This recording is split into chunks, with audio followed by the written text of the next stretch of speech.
Детские рассказы от Алены.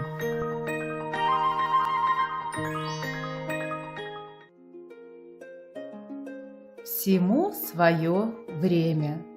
Или что Андрей понял без слов. Наступившая зима для Андрея уже 6-я, и мальчик успел убедиться, что лучше этой поры года нет. А знаете почему?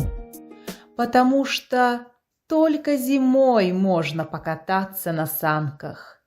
Вот и в этом году, как только на землю легли первые снежные пушинки, Андрюша засобирался на горку. «Ты куда?» – выглянул из комнаты Денис. Он был старше своего брата на целых 4 года, и вы, конечно, уже посчитали, сколько ему исполнилось лет. «Я во двор», – ответил Андрей. «Ты не знаешь, где мои санки?»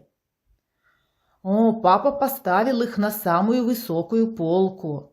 Мы не достанем». Денис по-взрослому скрестил руки на груди, наблюдая за попыткой брата допрыгнуть до желанного предмета.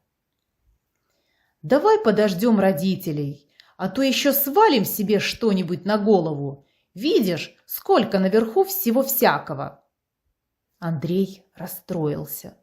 «Так что, будем ждать до вечера?» Ему очень не терпелось скорее проехаться с горки. Он ведь столько месяцев ждал снег. «Ладно, не грусти», – подошел к окну Денис. «Как раз к вечеру снега будет больше. Сейчас еще рано кататься, санки скользить не будут». «А что тогда будет скользить?» Андрей задал неправильный вопрос. Он вообще подошел к проблеме не с той стороны. Вы ведь, надеюсь, понимаете, что не нужно было спешить на горку, когда, во-первых, некому достать санки, во-вторых, снегу для катания еще недостаточно, а в-третьих, родители на улицу еще никого не отпускали. А наш приятель стал думать, чем бы ему заменить свой любимый зимний аттракцион. «А если перевернуть табуретку?» – спросил он Дениса. «Да нет», – возразил брат, – «сразу грохнешься». «Так к ножкам можно привязать нашего Джона», – посмотрел на собаку Андрей. «Пусть он потянет меня вниз, точно!»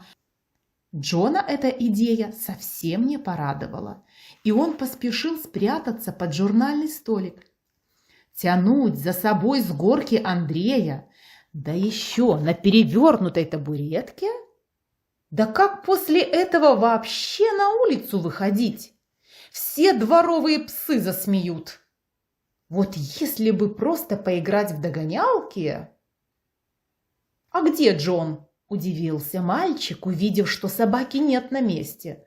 «Джон, сюда, ко мне!» Четверолапый друг показываться не собирался. Но разве спрячешься от упрямого мальчишки? Андрей, конечно, нашел его и стал уговаривать. «Джон, мы пойдем с тобой гулять. Побегаем, поиграем. На улице так интересно». «Думаешь, ему хочется катать тебя с горки на табуретке? Котам насмех!» Денис наблюдал за ними со стороны. «Это тебе не осел и не пони». «Ну так покатай меня ты!» С надеждой посмотрел на него брат. «Хорошо, когда выпадет больше снега, и родители дадут нам санки», ответил тот. Андрюша так сильно хотел на горку, что решил не дожидаться этого и все-таки попробовать покататься по-своему. «Да, именно сейчас!» «Джон, идем, я покатаю тебя!» – схитрил он.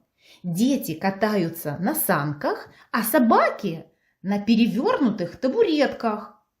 Пацаны во дворе рассказывали, что твоим друзьям это нравится».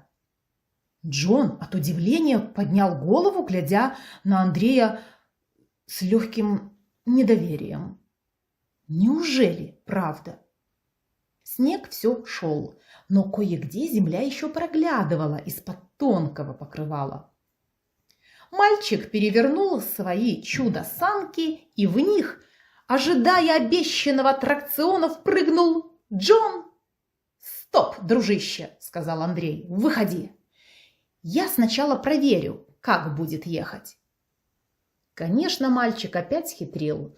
Когда пес освободил табурет, ребенок сделал на конце поводка петлю и накинул ее на две ножки. И не успел Джон удивиться, как Андрей уже сидел в необычных санках и командовал: «Тяни меня вниз, вези!» Проверка!» – подумал Джон и в предвкушении скорой собачьей радости рванул вперед.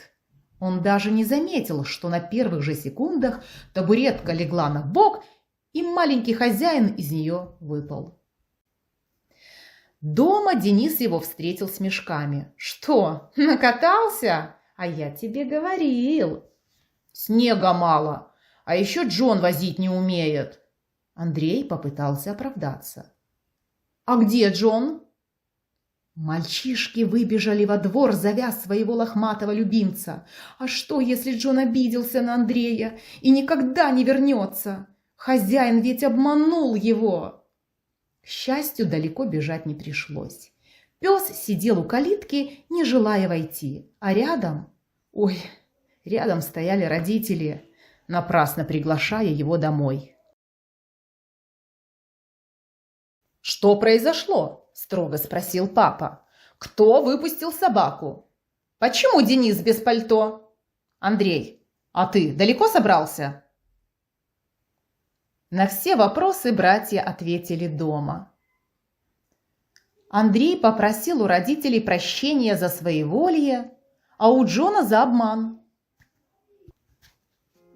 Утром, когда под ногами уже хрустели сугробы, вся семья вышла на горку. Конечно, с санками. Как вы думаете, кто прокатился первым?